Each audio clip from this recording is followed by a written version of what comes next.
Yo, what's good, world? It's your girl, Amor. Welcome to another sizzling episode of the Gossip Box. Y'all, usually I'll be turned up, but right now I'm a little down in the dumps.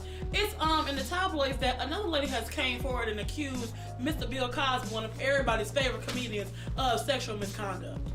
Judy Huff is alleging that when she was 15, Cosby got her drunk and sexually assaulted her at the Playboy Mansion in 1974. Cosby has denied all allegations, saying that last month, he and her attorney, Marty Singer, demanded $100,000 for her silence, which later increased to $250,000 as more women came forward. Cosby also said that he tried to sell this story to tabloids 10 years ago, but nobody was interested. Bill Cosby took to the media basically asking everybody to drop the charges against him, and he also wants monetary damages. But lately he has not been talking about any other 20 other women that accused him of rape also. On a serious note, y'all, I've been watching Bill Cosby since I was damn near 3. And at the end of the day, why it takes 30 plus years for these women to come forward? It sounds a little fishy to me. The man damn near 80 on the verge of death. And one of the best sweaters, leave that man alone. At the end he gonna get off. Let him live his life and continue his career. Stop messing with that man just to get attention and a check you're not gonna get. Oh Lord, my man Team Breeze did it again. He decided to go on the internet and diss his on and off again girlfriend Karrueche. According to E, Chris Brown announced on the stage at the 2014 Cali Christmas concert that he was single, adding F that beat. In response, Karrueche tweeted, "Niggas be in their feelings when you break up with them, LOL," end of quote. Now, allegedly, this breakup comes up after Chris Brown served 4 months. He claims Karrueche only visited him once and accused her of taking secret trips to Toronto, going on dates with the rapper Drake. Sloppy seconds again, Drake. Really, Drake? Really? I don't know why Chris Brown's surprised. He the main one singing these hoes ain't loyal. Apparently yours not. Boop. Monday night after Chris Brown decided to go ham in his concert, he decided to take to Instagram and basically apologize to his girlfriend about airing their dirty laundry by saying things as such.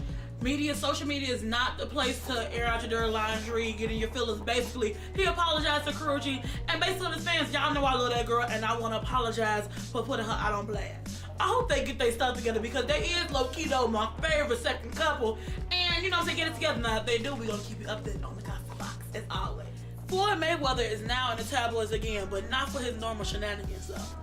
According to TMZ, rapper Earl Hayes, one of Mayweather's closest friends, FaceTimed the boxer in rage with claims that his wife VH1 Hit the Floor star Stephanie Mosley had been unfaithful with the R&B singer Trey Songz. Hayes then took out a gun and fatally shot his wife and then killed himself. In respect of his friend Earl, Floyd Mayweather decided that he is not going to speak on the case whatsoever, but he did overhear some pleading and fighting against the two, so I hope that he gets well.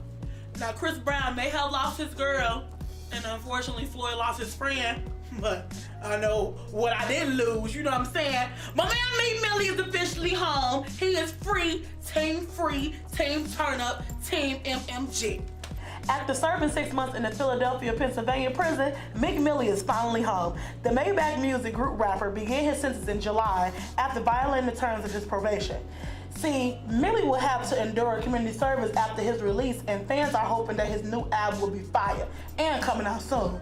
Due to his arrest and failed lawsuit against the Philadelphia Police Department, the September 2nd release date for his album, Dreams Worth More Than Money, was postponed. MMG founder Rick Ross has not commented on any release dates of Meek Millie's new mixtape. Another non-indictment of a white police officer killing an unarmed black man. We'll have more details when we get back from the break. People think I'm trash, but they're wrong. Today I'm just an aluminum can, but one day I could be a stadium.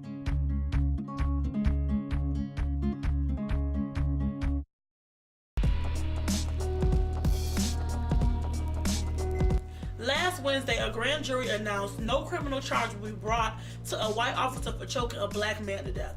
Officer Daniel Patilio placed Eric Gardner in a choking hold during an arrest in Staten Island. Hundreds are gathering in major cities like Chicago and New York City to protest not only this non-indictment, but also the non-indictment of Officer Darren Brown for the shooting death of unarmed black teen Michael Brown in Ferguson, Missouri. JSU even got into action by staging a hands-up walkout to protest these non-indictments. That's me on the floor. We stayed there for 4.5 minutes to represent the 4.5 hours Brown lay dying on the street. So I decided to take matters into my own hands and attend Jackson State University to ask students on their opinions of the grand jury's verdict against both cases. In regarding the two verdicts on the police officers who just pretty much took the lives of African American men and received no punishment for it whatsoever, I just don't understand how anybody in their right mind, black, white, Chinese, Asian, Indian, anything of that nature, can let a person just walk off scot-free. You took a life. Like, it's not, you didn't take his property from him, you didn't send that man to jail, you didn't take away his opportunities, you took his life. Like a life away, a human life. And when it comes down to life, like in humanity, race shouldn't matter. It should a person.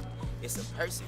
Like, bottom line, there's no, if he ran at you or if they were struggling or whatever the case may have been, police officers go through a series of training, like tasers, batons, mace. They have so many weapons and tools that's supposed to come out before a gun comes out.